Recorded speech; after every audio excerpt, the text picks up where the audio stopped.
suba dañu demoon xooli tool yi defe naa ne ku dem ci tool am nga sañ-sañu dem fa bu dee def nga fa dara ci suba def nañu raafo sam kéej mbayaar ajjuma ak samedi Jibi Seck ànd na ak ñi mu war a àndal ñu def yeneen village may gërëm ñi fi teew ñëpp kaddu bu njëkk bi kaddu ngërëm la ndax lii ñu def nii mën naa ne waajuñu ko est-ce que sax war nañu waaj dara fii ci Koursaafi ndax Koursaafi ñoo ko ñaay comme ni ko mbër mi daan waxee ñoo ko xam ñoo ko dox guddi dox ko bëccëg dox ko njolloor Ndoukoumane dama lay gërëm di la sant ndax yow yaa ngi maintenir ba tey culture Saafeen yow ak say morom kenn amul seen fay ndax culture aada ak cosaan moo yor dëkk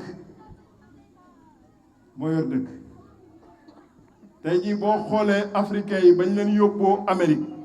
ca bu mu njaam ñoom dañu garder seen caada boobu moo dem ba jur jazz ba jur leneen ak leneen ba tey ñi dàq way ci àdduna bi ay nit ñu ñuul la day tekki ne doomu aadam moo jiitu lépp kon ma lay gërëm di la sant di wax ne awma seen fay soxna yii ma wër fii la ñu dëkk te dëkkantuuñu fi xaw ma ndax dégg ngeen wolof su ma nee fii la ñu dëkk te dëkkantuuñu fi ku ci nekk ci yéen xam ngeen leen démb tey soog a ñëw muy ay soxna yu am solo ay soxna yu baax yor jikko yu baax ku ci nekk ci ñoom bu xëyee mu ngi daw loo xamante ne da koy dugal ci biir këram bu yàlla dogalee ñu ànd ak man defe naa ne seetlu nañu ko seetluwaat ko amu ci kenn ci ñoom koo xamante ne ñëw nga ne ma Mamadou defal ma lii ma doog ànd ak yow góor ñii toog ci kaw tribune bi su ma yemoon ci doyen Assane Mandione rek doy na doyen Assane ëpp ma ko xam-xam doyen Assane ëpp ma ko carnet d'adresse ci dëkk bi doyen Assane li mu dox ci Koursaafi amul benn homme politique bu ko dox ci Koursaafi teraanga yi mu séq ak mag ñi séq ak ndaw ñi gaw ma ne am na ku ko am ci ñun ñi depuis des années mu nekk ci terrain bi talul boppam bu xëyee ci soxla nit ñi lay daw guddeeg bëccëg doyen Assane bu tëbee ànd ak ñun te posé wuñu benn condition booy wër gor boo yemee ci doyen Assane mën nga arrière Abdourahmane Niang la même chose Alndoy la même chose Malick Diallo la même chose munoon naa lim di lim ne gor ñi ànd ak man billahi wallahi wal kitaab kenn toogul ne ma Mamadou defal ma lii ma doog a ñëw kon bu ñuy wax gore ñoo ñëw gore te li tax ñu def ko yaakaar rek la yaakaar ne mën naa am jikko puso pour ñaw ba cadre Saafeen yépp nekk benn song benn mbër mi nga xamante ne moo jara song muy mbëru développement yaakaar boobu yàlla bu ko yàlla tas tey jii guddi yi ñu toll ci commune bi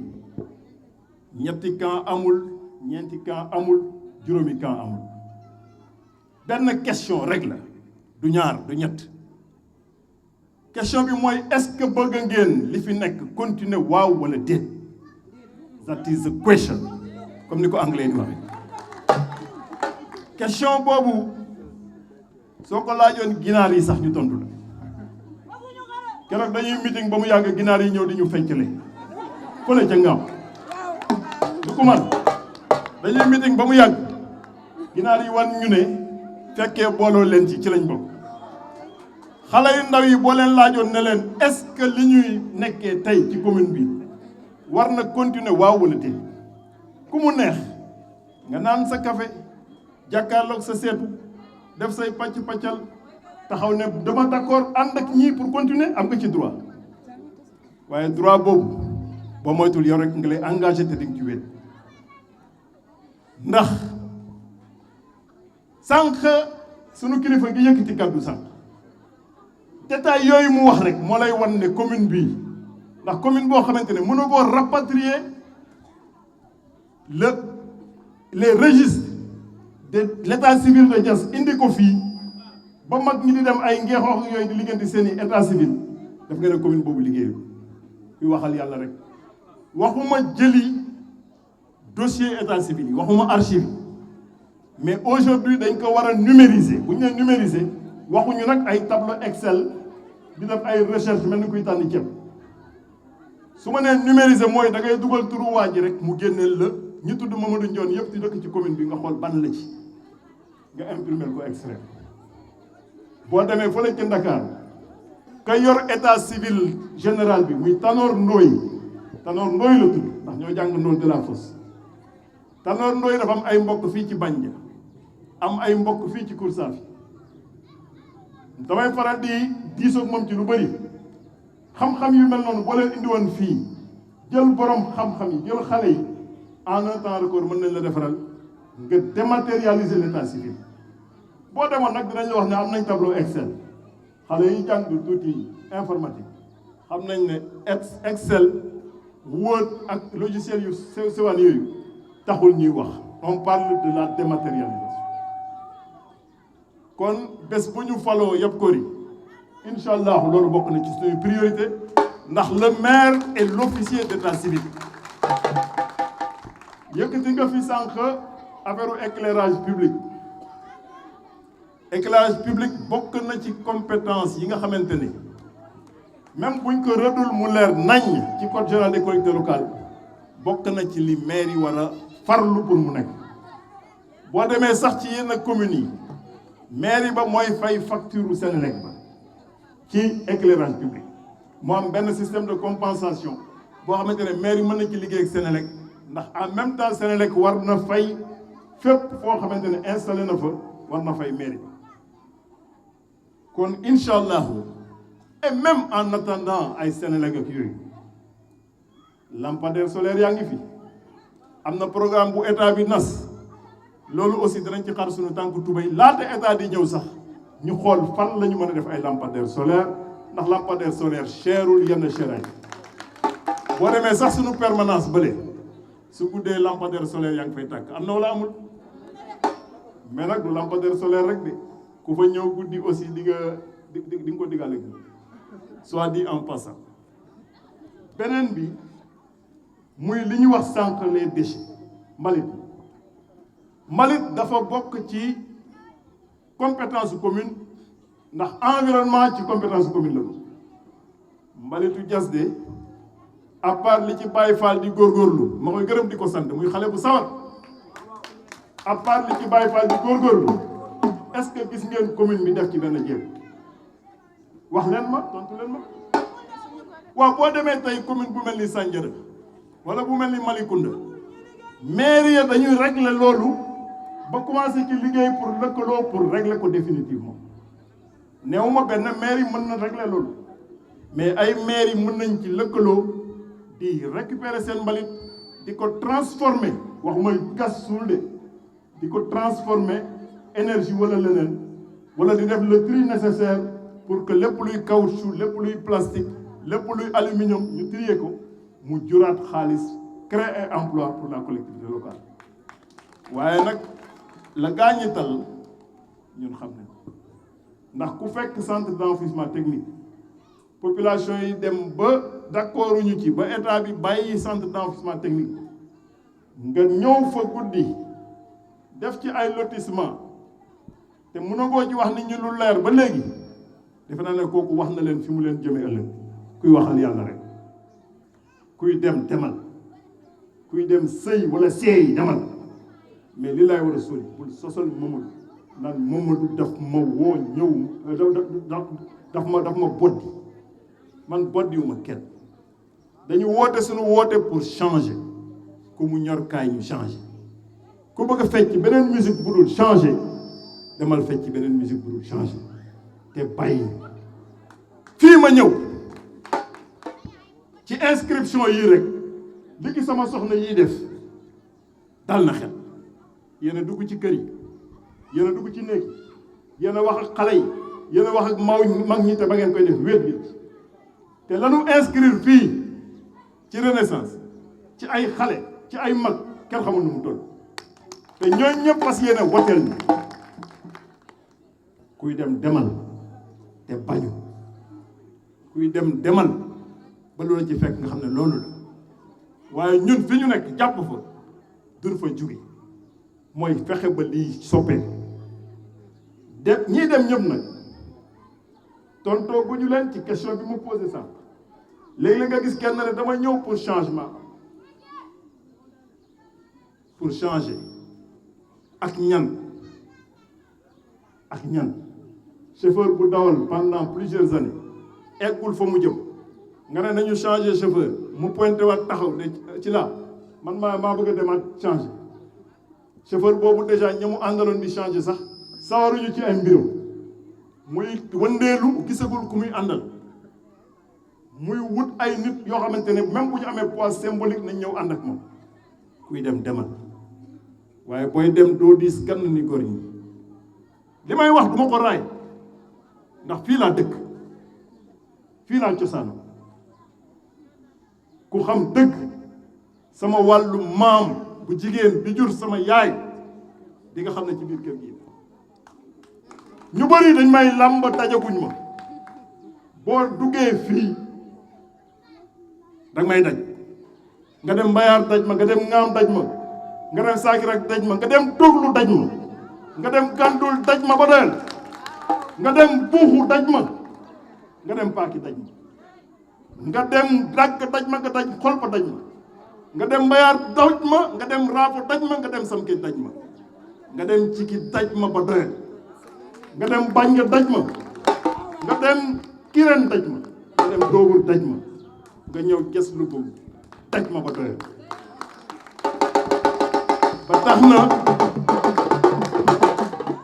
ba tax na li tiital gaañ yi tey ma wax leen li tiital gaañ yi mooy joxaguñ ñu volant bi ñu dàq dawal chauffeur yi mairie bi conseil municipal dafa war a réunion est-ce que d'accord naa jël lii ñu may xam nga ko bind loolu xam na li tax mu bind loolu waaye gis naa ne nag ba ñu commencé ba léegi sama gars yi seen inauguration yooyu yëpp yi ñu defagum yëpp nag ay lu ñu leen may la lu leen ay entreprise may la léeg-léeg ñu taq ci rib nag waaye wërsëgu jàmbur la ca waykat ba waxoon rek ku koy voyager war koo gërëm te kuy xeexee doole jàmbur loo jiin xeb ko xeexee sa doole gën a wóor kuy xeexee doole jàmbur loo jiin xeb ba tax na ñun bu ñu jëlee mairie ci gàttal du ñu ñëw fii kan njoom wala ñu ñëw jas wala ñu ñëw toglu wala ñu ñëw paaki di wax ci mbiru suuf te tooguñu ak chef de village te chef de village duñ ko bàyyi mu wét dañ koy créer li ñu tuddee conseil de village ñu wër ko ASC yi nekk ci daayira yi nekk ci imam yi nekk ci ñu wër chef de village bu ñu indee projet ñu waxtaanee ko ca village ba xool village ba ban njëriñ la ci am buñ ko waxtaanee ci conseil de village indi ko ci mairie doog ko tabax en sous forme de délibération benn nit amul importance mbooloo am importance Mamadou mii amul importance ñi mu àndal ñoo am importance dafa am benn acteur politique bu mag bu nekkoon Sénégal bés muy bàkku ne maa mbéj tubaab bi ba mu ne maa mbéj tubaab bi benn magu lébu ne ko ba ngay mbéj tubaab bi ñan nga àndaloon muy lim di lim magu lébu bi ne ko amuloo fit ña nga àndaloon ñoo am fit ñooñu ko ànd ak ñoom ñeme mbéj gaynde ñii ko ànd ak ñoom ñeme mbéj gaynde ñii ñooy gor yi ma yem foofu rek pour wax lan te fa laay daanelee gars yi xam nañ ne élection bu amee suba ñu duma leen li leen desee et là je lance un appel ndax sàggan baaxul boo amee say mbokk da ngay ubbi seen bët ñu xam ndax wolof daf ne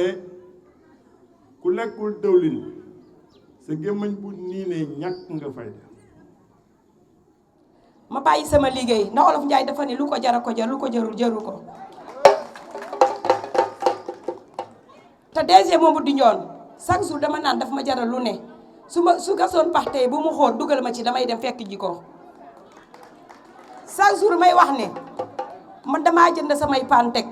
DG bu ma nee dama rooti géej damay root di sotti suuf su ma nee bàyyil ma doog a bàyyi. Wolof Njaay dafa naan maa ngi nii kuy làqatu du ko wax ñun làqatuñu nëbbatuñu tiituñu ragaluñu ñun lu ñu xamul woon dañ ko xam à cause de DG Mamadou Ndione lu ñu mënul woon mën nañ ko fu ñu eggul woon egg nañ fa bu ngeen gisee taabal bii tey yàkkamti sax moo tax mu mel nii lii maa ko doon defar li nekk ci kaw tey si suba lañ ko defar ma Xadi Joobaas mi nga xam ne iñaanul benn yoon bu fekkoon ni lii tey Mamadou Ndione bi ma koy wax diire na ngeen xam ne lépp dëgg la di ngeen xam ne kullu ajjee ko man waaw dama naan DG mii kuy aj ku nekk booy ajji boo woowul Mamadou Ndione doo ajji mukk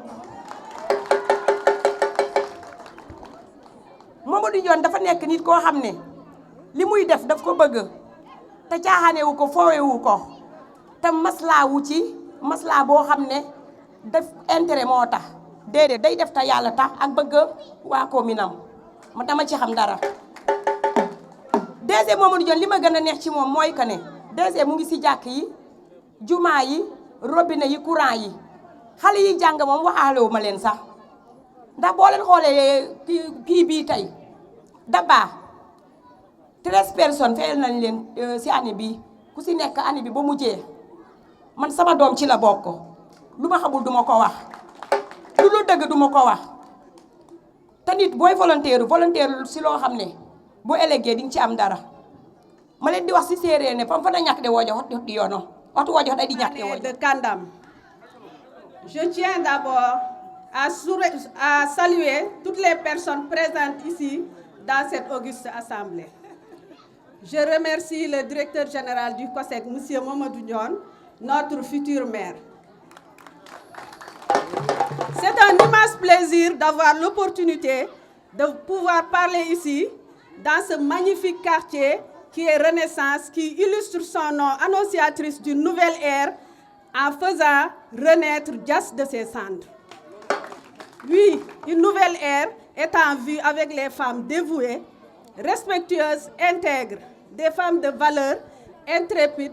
incorruptibles, je dis bien incorruptibles, travailleuses à l'image de Fatou Bou Ndaw. Fatou Bou Ndaw, une guerrière qui a su se démarquer de tous par son travail acharné, son dynamisme et sa persévérance. Elle a su drainer une foule considérable lors de cette révision sur les listes électorales et elle est aussi très active dans le domaine de l'agriculture. Chapeau à ma fille de cœur. Nous, les femmes de Kousafi, avons vu l'espoir en la personne du DG Ndione, car maintes personnes, maintes politiciens, maintes beaux parleurs nous ont fait maintes promesses, mais leur beau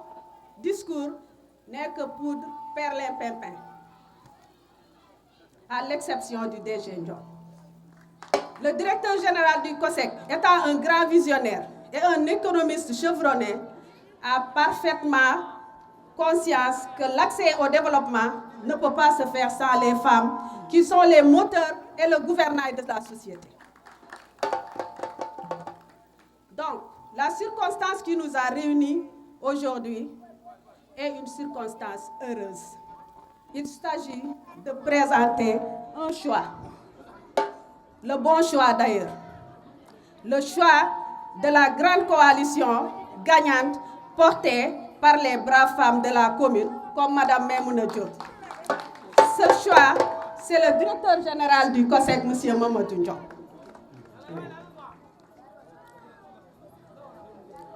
Il faut comprendre, pour comprendre ce choix, il faut comprendre les enjeux de la décentralisation et les élections locales qui arrivent.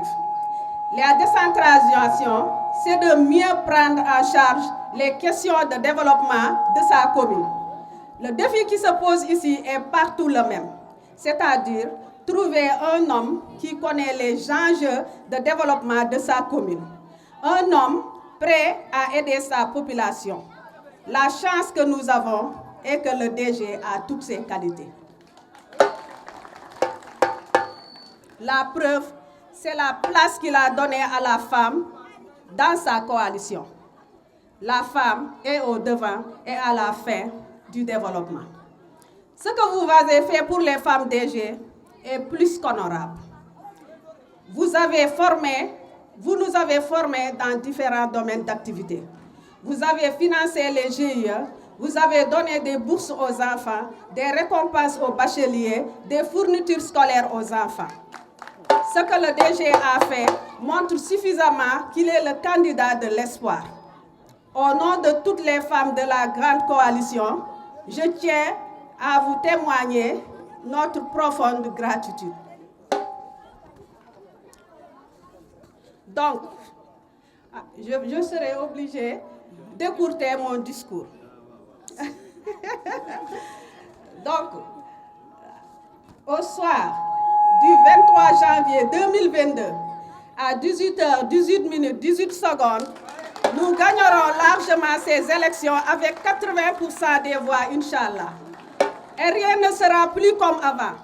Never, ever, because the game will be over. We got the best choice, we got the best candidate, we got the best leader forever. God bless Jas. Thank you very much. Je vous remercie.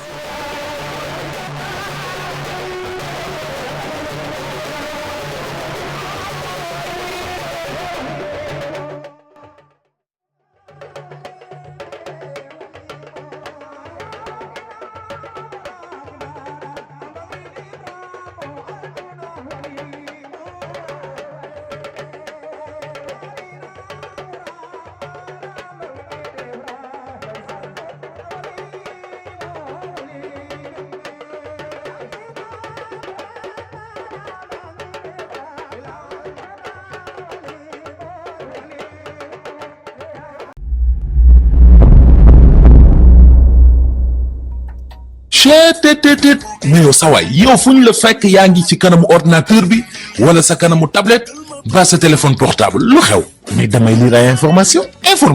waaw xoolal boo bëgg am ay information yu leer nañ et en temps réel duggal ci www.senegal7.com ay information yu wóor man de maa ngi application Sénégal 7 lépp lu xew dama koy jot ci sama téléphone ci tàng bi te nag application Sénégal 7 am ko yomb na da ngay dugg ci Play Store wala Apple Store nga télécharger ko rek xam li xew ci réew mi ak la xew ci bitim réew te nag dara du la ci umpu. Vous voulez des informations en temps réel? Cliquez sur www.senegal7.com. Sénégal 7, le roi de l'information en temps réel.